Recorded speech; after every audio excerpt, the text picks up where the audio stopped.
Merhabalar, Kat'ın yeni bölümüne hoş geldiniz. Bugün yine yanımda stüdyonun dijital disiplin kraliçesi, algoritmaların korkulu rüyası Esra Gençkaya var. Benim yanımda da müzisyenin iç krizini WhatsApp mesajlarıyla anında çözen Sinem Türkmen var. Sabah 8'de demeyi unuttu çünkü ben sabah çok erken kalktığım için sabah 8'de arkadaşlarıma mesaj atarak uyandırıyorum herkesi. Esra'cığım bugün yanımızda çok değerli, çok genç bir müzisyen arkadaşımız var. Sahneye çıkarken mikrofonu değil, rüzgarın peşinden koştuğu Ottoman Pop'un yeni yüzü, hatta yeni ve temsilcisi diyebiliriz sanırım. Baran Mengüç var. Ve aslında öyle bir konuk ki hem sahneye çıkarken hem de klipleriyle bizi dans etmenin öyle güzel ritmine kavuşturan ve bize bence Türk müziğinde bambaşka bir ufuk açan sevgili Baran Mengüç bugün konuğumuz. Hoş geldiniz Baran. Hoş buldum. En klişe sorumuzla başlamak istiyoruz. Evet, hazırsan. gelsin. Biz tabii ki seni severek takip ediyoruz. Programa da geleceğin için yaklaşık bir haftadır böyle listelerde senin eserlerini de dinledik. Şimdi bizi neler bekliyor ilk aşamada? Neler var? Onları bir öğrenelim. Onu böyle bir aşalım ki bir daha aynı yerlere dönmeyelim. Tamam. Vallahi şu an çok çalışıyorum aslında. Her müzisyen aslında bunu söyler ama ben gerçekten çalışıyorum. Hani böyle hiç tatil verebildiğin bir dönem olmadı. Bu sene de öyle, geçen sene de öyle. Çünkü yazın da üretmek zorundasın. Hani zaten yaptığım tarz dolayısıyla yazın benim bir şeyler yapmam gerekiyor. Sonbaharda da bunu yapmak meh olur dedim. O yüzden bu sefer de slow yaptım. Şimdi böyle bir slow EP yapıyorum. Daha böyle Noel temalı aslında. Daha böyle yılbaşı konseptini hissettirecek bir şey yapıyorum ama içinde hem böyle bizim Türk altyapıları bulunacak hem de Batı hissettirecek bir EP yapıyorum aslında. Yani slow derken de böyle vur acıyı kesik atalım böyle o değil. Daha çok Batı'da hissettirecek. Ama zaten senin anlatım kendine has bir dilin var. O dil de zaten bizi oraya yakınlaştırırken bir yerde de tutuyor gibi. Bir ritmi de kulağa başka bir yere taşıyor gibi. Klişeleri sevmediğini zaten biliyorduk. İlk soruma başlıyorum. Dans ve şarkı söylemeyi aynı anda yürütebilmenin kolay olmadığının da farkındayız. Çünkü sen aynı zamanda iyi bir dansçı olduğunu düşünüyoruz ki ben de çok iyi bir dansçıyımdır. Bazı arkadaşlarım bilirler. Cidden?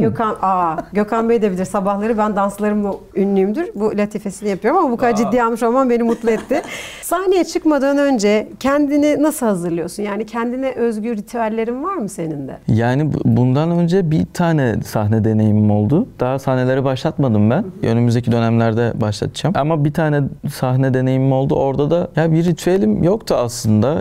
Sadece emindim bazı şeylerde. Ya her işte böyle stüdyoya girmeden önce de mesela kendimden emin olarak işin sonunu görürüm birazcık da böyle. Orada da öyle olmuştu. İşte bir sesimi açtım ilk. Sesimi açtıktan sonra işte ailem yanımda falan. Yani sahnenin sonunda ne olacağını bilerekten sahneye çıktım. Belki bu benim için bir ritüel olabilir. Belki önümüzdeki dönem sahnelerde bunu yaparsam daha belki içim rahatlar. Bilerek çıkıyorum. Yani bilerek aynen. Sahnenin sonunda tepkileri ne olacağını bilerek böyle çıkabilirim. Belki burada da bir ritüel olsun. Burada yapmış olalım ritüeli. Bu bizimle tanıştırdığın daha doğrusu Ottoman Pop bir tür değil de bir yaşam biçimi gibi sanki. Doğru ifade ediyorum diye düşünüyorum. Bu yaşam biçiminde sahiplendiğini görüyorum. Senin için bu duruşun keskin bir hissi var mı? Yani bu his nedir? Nereden türedi bu? İşte özgürlük mü? Köklere meydan okuma mı? Köklere sahip çıkma mı? Neresinde yani? Köklere sahip çıkma aslında. Ottoman Pop. Ottoman Pop bence çok keskin çünkü gerçek. Hani bunu hadi ben Ottoman Pop yapayım diyerek yapmadım asla. Çünkü benim bir yolculuğum vardı. İşte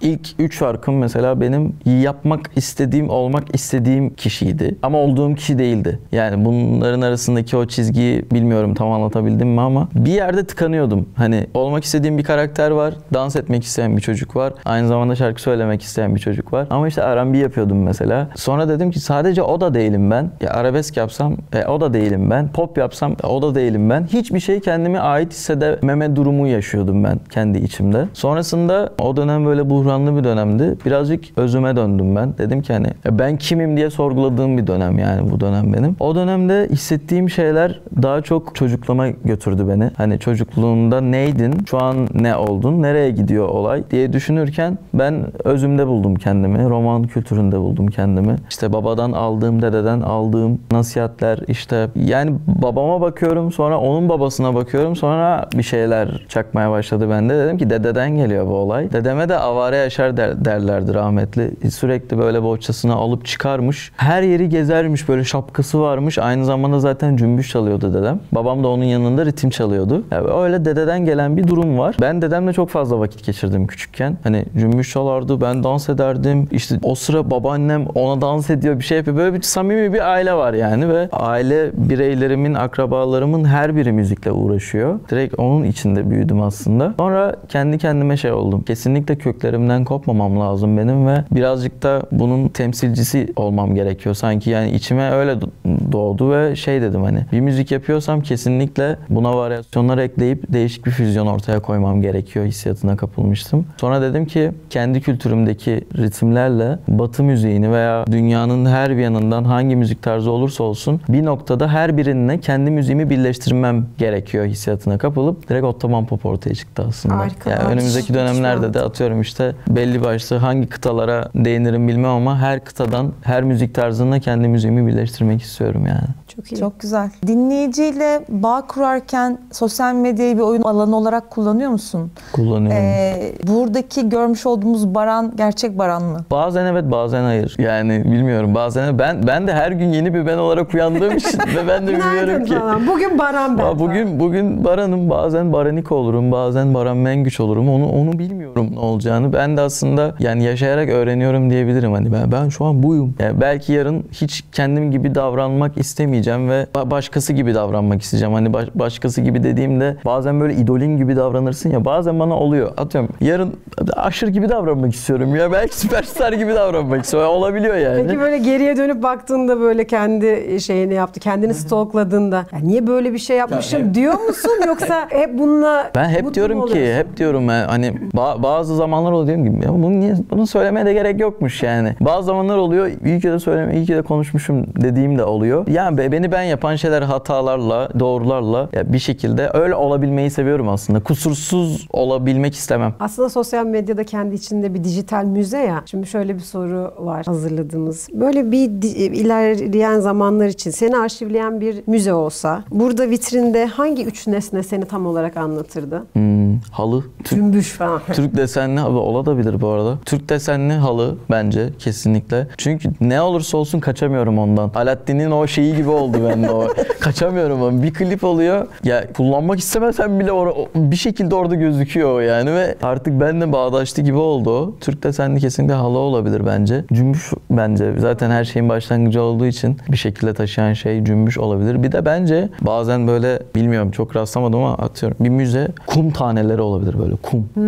Çünkü böyle o mistikliği yansıtacak bir element olsa kesinlikle kumu seçerdim yani. Niye kum? Çöl konsepti. Çöl Aynen. konsepti. Aslında bağdaşıyor da hepsi yani, böyle hepsini tek bir fotoğrafta da görebiliriz. O zaman 2 tane daha bulmamız gerekir. Hemen uzaklaşıyorum oradan.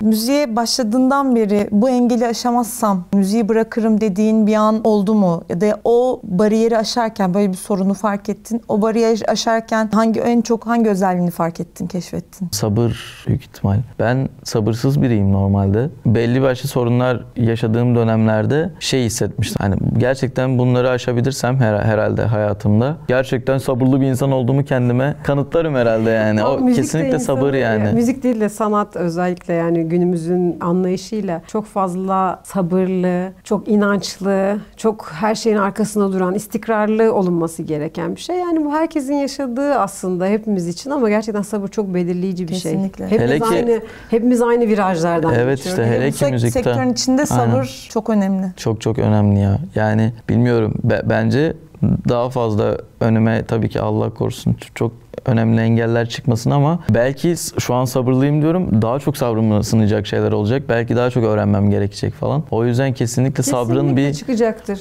Yani mutlaka. Keşke çıksa bu arada. Daha çok öğretir. Evet, daha çok mecbur. böyle güçlü yani olmak. Hepimiz de az evvel içeride de konuşuyorduk kendi aramızda ya. Bazen insanı hayat o kadar çok sıkıştırıyor ki hiç bilmemen gereken şeyleri öğreniyorsun. Bugün bile bir sürü şey öğrendik. Yani o öyle oluyor, o prosedür öyle, onu öyle bilmen lazım. Bunu yaşamamış olsan zaten bilmeyeceksin. Ara Sıcak ve Hesap Kitap gibi şarkılarında ilk kıvılcım genelde nereden çıkıyor? Yani seni burada melodin mi ilk çıkıyor? Ne yani? Seni burada besleyen şey, ana damar ne? Şimdi öyle bir soru ki Ara Sıcak ve Hesap Kitap da iki ayrı tarz. O yüzden iki farklı tarz olduğu için iki farklı cevap vermek durumundayım bunda. Hesap kitap daha çok slow bir parça olduğu için yani arabeske de yakın aslında. Öyle parçalar aranjesini ben kafamda yapıyorum genelde yani. Daha çok işte duştayken falan böyle çıkıyor onlar hani böyle falan oluyor böyle. Sonra çıkıp hemen unutmayayım diye kaydediyorum ses kaydedicisine hani. Sonra kendim bitiriyorum aslında kafamda. Hani böyle ne olur ritmi diye böyle bilmiyorum. Bunu anlatarak falan yapmam lazım benim ama yani işte kendim buluyorum onu böyle. Her şeyini tamamlıyorum kafamda. Sonra işte prodüktör arkadaşıma gidiyorum. Burası böyle olacak, burası böyle olacak, burası böyle olacak. Her şeyi anlatıyorum ve çıkıyor. Slow parçalar hep böyle. Şöyle diyebilir miyiz Baran için? Az evvel sahneyle ilgili sorduğumuz soruda da şey dedi ya, hani sahnenin sonunu görüyorum, ne görebileceklerini biliyorum. Bunun da sonunu öyle görüyorum. Aynen. Slow şarkılarda genelde şarkının sonunu görüyorum ve başta işte neredeysem artık o çıkan ilk melodi beni aslında tetikliyor diyebilirim yani. Ama mesela Ara Sıcak gibi şarkılarda daha böyle işte yaz şarkıları diyebileceğimiz konseptlerde işte prodüktör arkadaşlarım beat yapıyorlarsa onlara böyle gezinirken bu çok iyiymiş dediğim an 5 dakikada biten şarkılar onlar yani. Böyle çok hiç vaktimi almıyor yani onları yazmak. Çok seri. Çok seri. Direkt o hisse kapılıp yapıyorum yani. 20 dakika, bilemedin yarım saatte de her şey bitiyor. Bir gün geçmişe ışınlanma şansın olsa hangi dönemde hangi sahneye gitmek isterdin ve hangi sanatçıyla aynı afiş karesinde yer almak isterdin? Ben Michael Jackson öldüğünde çok üzülmüştüm. Annem işte akrabalarım falan gerçekten ağladık biz ya. Çok kötü bir dönemdi ya benim için. Ben çocuğum okuldan falan gelmişim. Bilemedin kreşten hani bilmiyorum artık nereye gidiyorum ama 5 yaşında falandım herhalde. Ne zaman 2008 mi 2000 bilmiyorum. Tam dönemi de hatırlamıyorum ama öldüğünde annem böyle söyleyemiyor bana, söylüyor. Kendi ağlıyor, ben ağlıyorum. Sonra işte annemin babaannesi ağlıyor. Ya annemin babaannesinin evinde Michael Jackson posterleri vardı. Çok hani iyi. Annemin amcaları işte ne bileyim işte benim kuzenlerim. Ben sünnet düğünümde Michael Jackson oluyorum. Her yerde Michael Jackson oluyordum ben bir şekilde. Onunla büyüdük. Evde mesela eğlenti olurdu işte. Annemin babaannesinde eğlenirdik biz bütün böyle aile fertleri. Herkes toplanırdı. Ve Michael Jackson dansı yaptırırlardı bize. Hep Michael Jackson çalardı evde yani hiç susmazdı. O öldüğünde çok kötü hissetmiştik kendimizi. Büyük ihtimal ben o günün öncelerine gitmek isteyip böyle daha fazla Michael Jackson'a vakit geçirmek isterdim yani. Daha böyle daha çok dinlemek bilmiyorum. Daha fazla ait hissetmek isterdim o duruma yani. Bu arada 25 kendime. Haziran 2009'muş tarihi.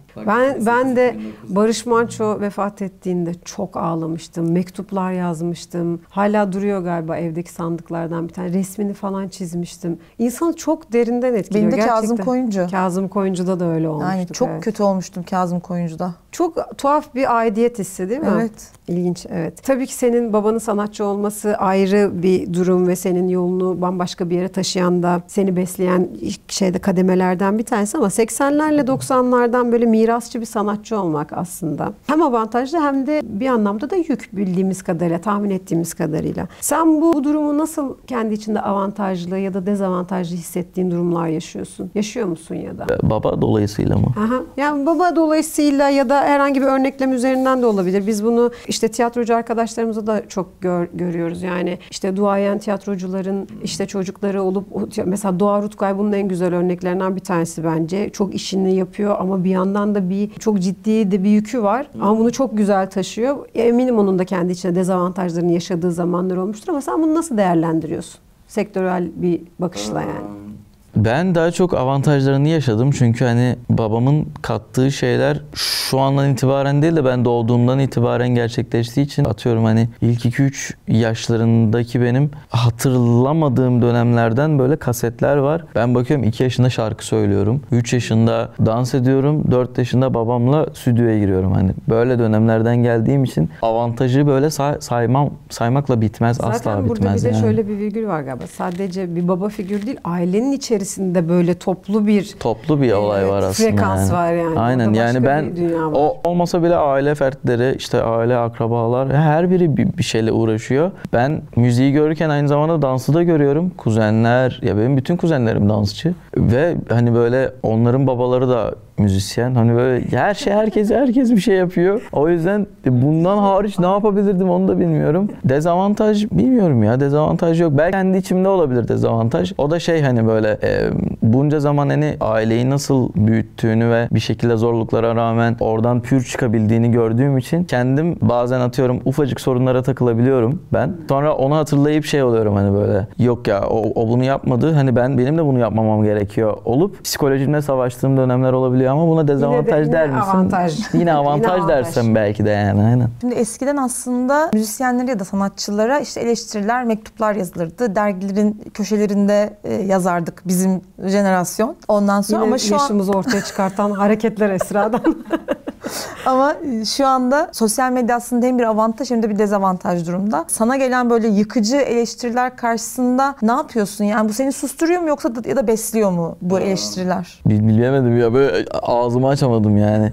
Linç deyince ağzım kapanıyor böyle oluyorum. Valla linç kültürü var ya. Valla ben de yiyorum yani linç yapacak bir şey yok. Hani nasıl başa çıkarım ben de öğreniyorum şu an. Besliyor mu? Bence kesinlikle beslemiyor yani. Linç niye beslesin ki bir insanı bilmiyorum. Edilmeyelim yani mümkünse. Bilmiyorum. Bu linçten sonra cevap vermek... Yok o huyum hiç yok. Yani linç yerim. Ya okumam. Ben okurum bazen. O anlık bir kalp kırıklığı yaşanır. Kendi kendine. Sinirlenmem bu arada. Kalbim kırılır ya. Ben Kutlamıyorum diyorsun yani. hani şey yapmam. Cevap vermem. Yani cevap veremiyorum. Vermemeliyim de bence zaten. Çünkü bilmiyorum ya. Sosyal medya bence ben hep söyledim bunu. Bir yerde daha söyledim. Keşke televizyon döneminde sanatçı olsaydım dedim. Yani o kültür, o anlara ben birazcık ailem dolayısıyla daha çok şahitlik ettiğim için hani böyle insanlar çekirdeğini kolasını alıp yani televizyonda izlediği şeyler, o gördüğü dünya, işte televizyondaki dünya, şarkı söyleme konsepti, programlar bilmiyorum ben oraya daha çok aşinayım. Keşke o dönemlerin sanatçısı olsaydım da böyle bir programa çıkıp dans edip yıkıp geçseydim. Hep kendime bunu dedim. Erişim var ya. Şu an çok seri bir tüketim var aslında. O yüzden bizim de seri kalmamız gerekiyor. Ve hani yani atıyorum televizyon döneminden bugüne kadar gelen böyle önemli sanatçılar, gerçekten sanata böyle hayatını vermiş isimler beni bence daha iyi anlar. Ama keza beni yeni çıkmış benim gibi böyle Z jenerasyonu olan isimler de anlar. Çünkü biz hani o döneme tutunmaya çalışıyoruz. Atıyorum tüketicisin, Z jenerasyonsun atıyorum. Zaten televizyon döneminden bir şeyleri bildiğin için birinin yeni piyasaya çıkıyor olması çok da gözüne batmıyor. Bunu böyle daha çok uzun anlatacağım. Biz mesela yeni giriyoruz bu işe ve sosyal medyayla giriyoruz. O yüzden şey gibi oluyor. Atıyorum elimle anlatayım. Eskiden biri geliyor. Biz buyuz. Biz diyoruz. Aa gidiyor falan. O giderken biz böyle aralardan sıyrılıp böyle buralardan böyle koşmaya çalışıyoruz. İyi ben de geliyorum falan oluyor böyle. O yüzden o durum birazcık yoruyor. Çünkü hep bir şey yapmak zorundasın. Hep bir şey yapmak zorundasın. Hep koşmak zorundasın. Hep üretmek zorundasın. O durum karşısında da bir de linç deyince gel de psikolojini sağlam tut. Ama bir de yani Allah büyük yani. Şey de üzücü yani bunu hep kendi aramızda konuşuyoruz. Tekerrür ediyor gibi oluyor ama şimdi bir sürü yorum arasında o yorum yapan, linçleyen tırnak içerisinde birine cevap verdiğin zaman o bütün iyi yorumlara da haksızlık oluyor. Çünkü çok fazla iyi yorum var. Yani bu çok eleştirel bir şey. Herkes her şeyi beğenmek zorunda değil bir kere. Bununla ilgili bir kaygımız yok ama bizim bir yerde bir boşluk oldu ve biz bazı değerleri unuttuk. Herkes her şeyle ilgili yorum yapabilme hürriyetini kazandı. Bunu da tırnak içerisinde özgürlük diye. Yani ben bunu söylerim arkadaş falan. Benim bunu bilip bilmemen önemli değil. Hani Cem Yılmaz diyor ya sen nereye kahveye? Tam o oldu yani. Hani bir şey bilmene gerek yok. Sadece senin için ne hissettirdiğini anlat. Cevap verirse de sen kendini özel hisset. Hatta cevap verdiği zaman sanatçılar, biz kendi sanatçılarımızdan şahitlik ediyoruz. Cevap verdiği zaman da şey, abi ben seni çok seviyorum. Ya seviyorsun da niye yazdın be abicim o zaman onu falan. Şimdi benim soruma otomatik olarak Baran cevap vermiş oldu. Benim sorum da şuydu. Senin genç müzisyenler arasında çok parlak bir yolculuğun olduğunu görüyoruz. Hatta kendi ışığını kendi tutan falan, içeride konuştuğumuz gibi kendi fikirleriyle kendini besleyen falan bir sistem. Burada sektör kendi içinde çok fazla yeni jenerasyondan genç müzisyenler doğururken bu kuşak arası bir kaybetmeme çabası var ya hepinizde. Hepimizde var yani, bizde de var, sizde de var. Oraya verebileceğin en tatlı öğüt aslında ne olabilir diye soracaktım. O da o yolculuğu anlat. Yani bence kesinlikle yani şu anki neslimize daha doğru olur. Hani Z jenerasyonundan bahsediyorum. Belki işte onun altın ne oluyor bilmiyorum. Ne Biz de oluyor? onu bilemedik. Niloş'a geçen soru Z, ne? Y mi oldu? X, Y. Y kuşağı. Y. Z daha böyle T Biz öyle ne gidiyor. Biz X. Yönetmenim biz ne kuşağıyız? Bence kesinlikle kendilerinden vazgeçmesinler çünkü psikolojiyi hazırlamak gerekiyor. O linç kültürü var çünkü ve büyük ihtimal o zamana kadar da devam eder, hani bilmiyorum, seneler geçtikçe artar, bence bu durulacağını düşünmüyorum. Psikolojilerini hazır tutsunlar ve kendileri olsunlar. Kendileri olmaktan hiç vazgeçmesinler çünkü o psikoloji şeye itiyor durumu. Kendin olmak istemiyorsun çünkü kendini sorguluyorsun. Diyorsun ki bende bir sıkıntı mı var, hani bende bir sıkıntı var, o zaman benim değişmem gerekiyor oluyor ama aslında o öyle olmaması gerekiyor. Bunu ben de yaşıyorum ve ben kendime de söylüyorum şu an. Ayakları Arkadaşlar yere bak, ben basacak. kendime de söylüyorum. Kararlı bir şekilde yolunuzda ilerleyin inşallah ve böyle doğru emin adımlarla yani. İyi, kalbinizi de hep temiz tutun. Ne olursa olsun size böyle diken fırlatana siz gül verin yani. Budur. Çok zor bir şey söyledi ama burada Zor. hemen şuraya bir alkış ekler misiniz şefim? Şuraya bir alkış ekler misiniz? Bugün Baran Mengüç bizimle beraberdi. Harika şarkılarıyla, harika enerjisiyle biz bugün tanışmış olduk ama bütün sıcak tavrı için sabahın köründe Ben bizi teşekkür kırmayıp ederim. geldiği için Olur çok mu öyle teşekkür şey? ederiz. Ben davetiniz için teşekkür ederim. Her zaman bekleriz stüdyoya, buraya, her yere, Spotify listemize.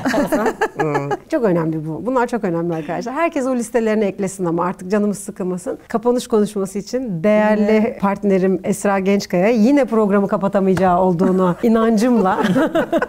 Baran Mengüç konuğumuzdu. Çok eğlendik biz seni dinlerken. Ben de, vallahi. Gerçekten de besledin güzel güzel bizi.